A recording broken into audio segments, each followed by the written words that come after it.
It began as an ordinary morning at the U.S. Merchant Marine Academy in Kings Point, New York.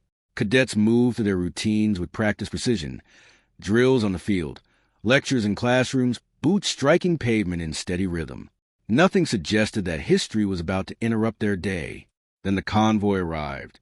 Black SUVs rolled toward the academy gates, their engines low and deliberate. Conversations faded as cadets and instructors turned to watch. The vehicle stopped, doors opened, and from the lead SUV stepped President Donald J. Trump. There had been no announcement, no press, no ceremony planned, just silence and curiosity. The Academy's commander hurried forward to greet him, but Trump raised a hand politely and continued walking without stopping. Whispers spread instantly among the cadets. Why was he here? What was he looking for?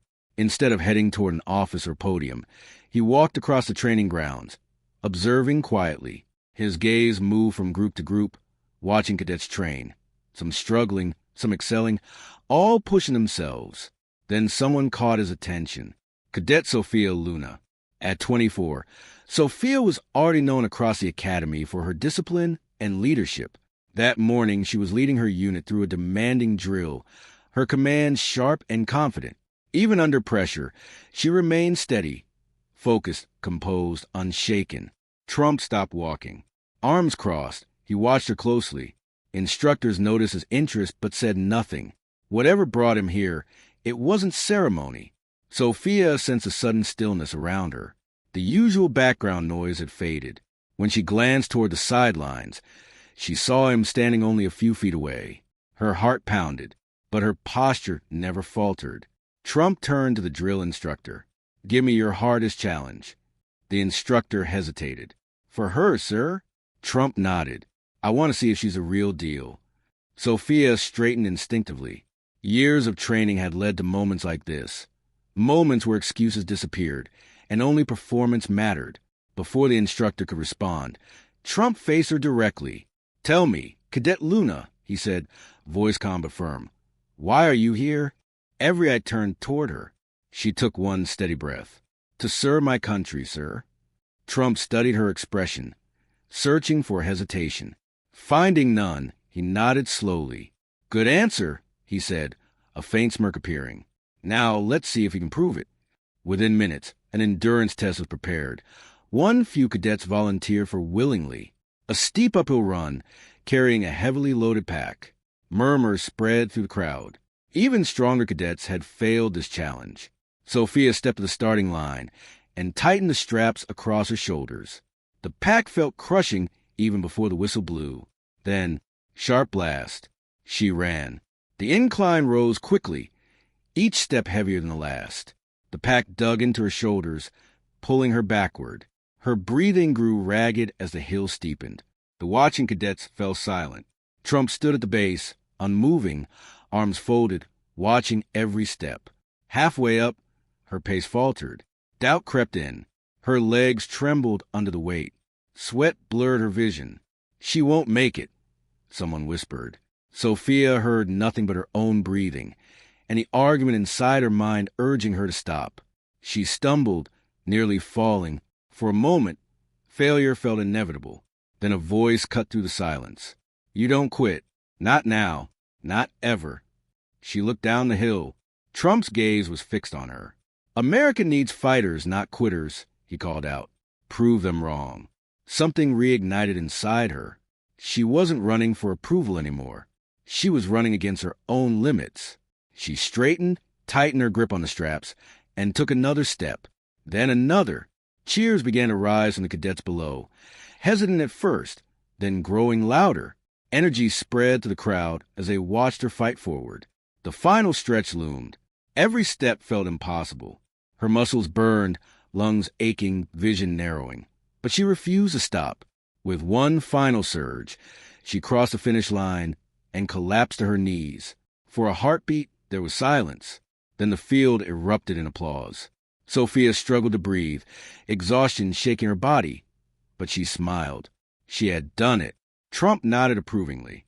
"That," he said, "is what makes America great." Before the celebration could settle, he turned to the crowd. "Now, who's next?" The academy froze. Then hand began to rise.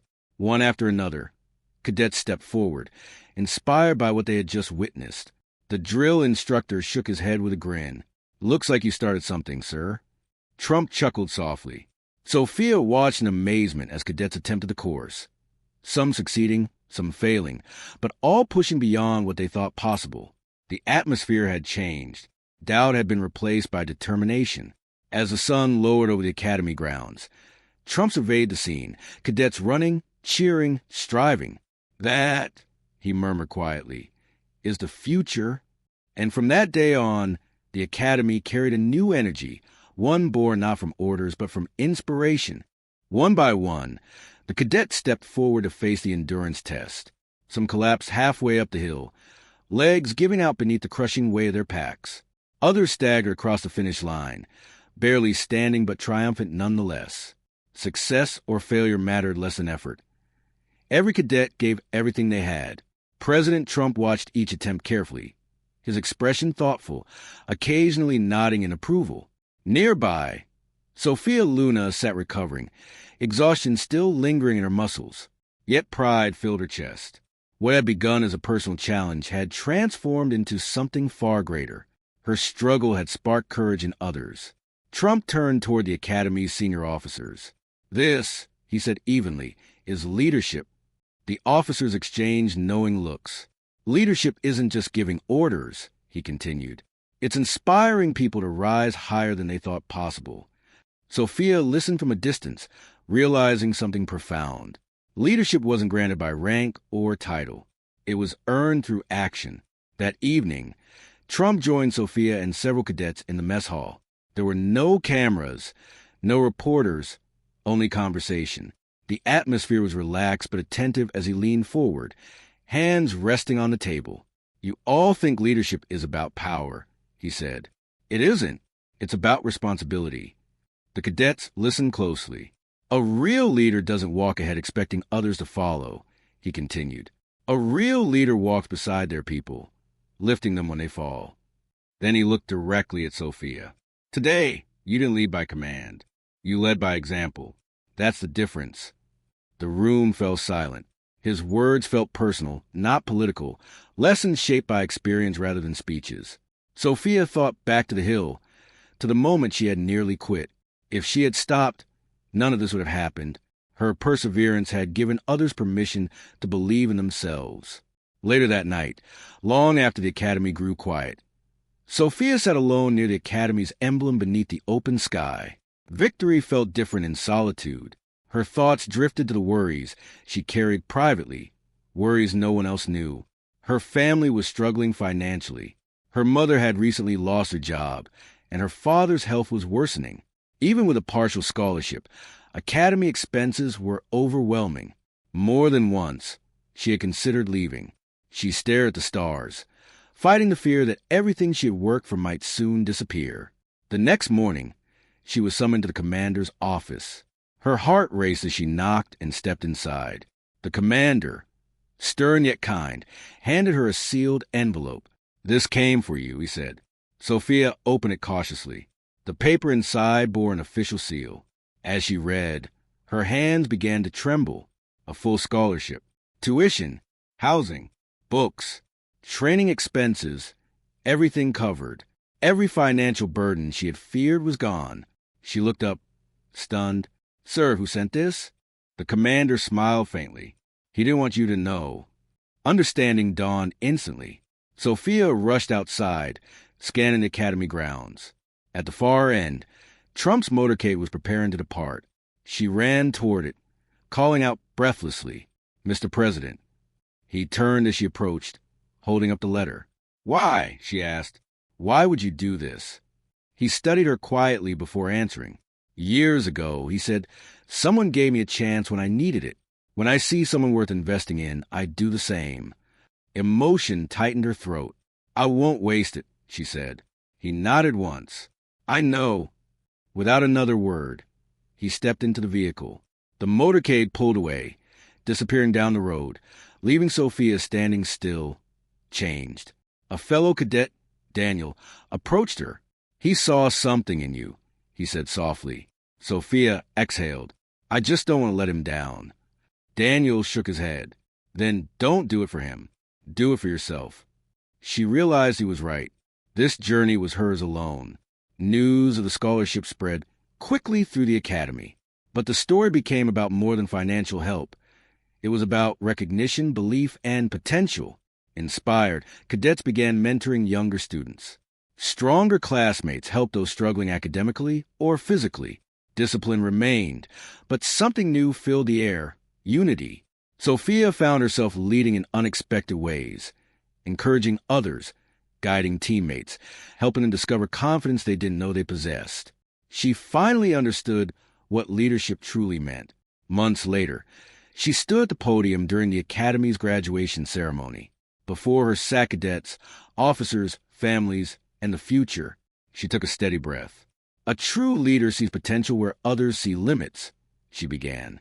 A true leader challenges you, pushes you, and believes in you, sometimes more than you believe in yourself.